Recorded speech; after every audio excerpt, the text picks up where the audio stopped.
Well, it was a lackadaisical session from the opening bell, even as some buyers started to sniff out opportunities in those oversold tech names.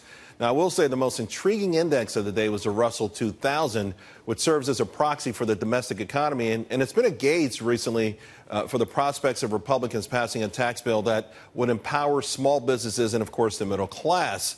The index suffered the largest loss among all the large indices. And by the way, it continues to trail them all by a very wide margin. You can see year to date, NASDAQ up almost 26%, Dow up over 22%, and Standard & Poor's 500 up almost 18%, the Russell at less than 12%. Now today, President Trump met with, quote, 4 great families, small business owners and their families. They all came to the White House and he told them, hey, you're going to make so much money, you're not going to know what to do with it. President Trump didn't win to talk about the enthusiasm levels and, of course, not just for business, but for the economy as well, being at the highest levels. President Trump, he told the media that those small families want to see tax cuts, and that's true. And there were other ways, by the way, that Washington, D.C. can actually help them out. And that's good news because the administration already stepping up to the plate.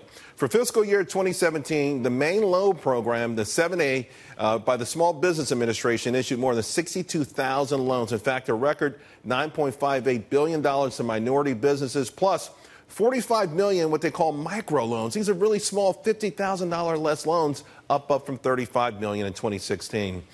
Most observers are giving credit for to all of this. The SBA Administrator Linda McMahon, she streamlined the process. It's been improved dramatically. In fact, overall, those 62,000 loans worth almost $26 billion. The good news is that there are areas also, additional moves being made at this very moment on Capitol Hill that can also help small business. The Senate Banking Committee very close to giving small business relief from these onerous rules that were associated with the Volcker Rule and the CFPB.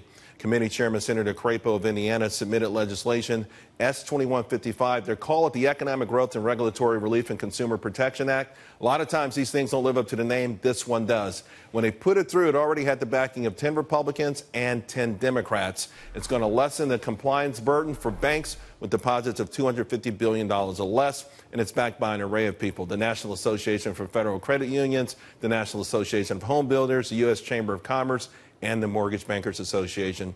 This move will allow these loans to flow into small businesses and, of course, to Main Street. Remember, a similar effort like this failed earlier this year, but this one, I think, is going to make it across the finish line this week. Also, late in the session, 40 Republican members of the House sent a letter to leadership asking for the removal of the so-called first-in, first-out rule, so the individual investors aren't forced, really, to sell their oldest positions so they get saved on taxes. The accommodation, by the way, has already been extended to the mutual fund industry, so it would be a shame if it's foisted on individual investors. And tomorrow, brace for the ADP employment report. The street looking for 185 private sector jobs. There's a lot of anxiety out there. Be calm, be cool. I think we're on the cusp of another move up.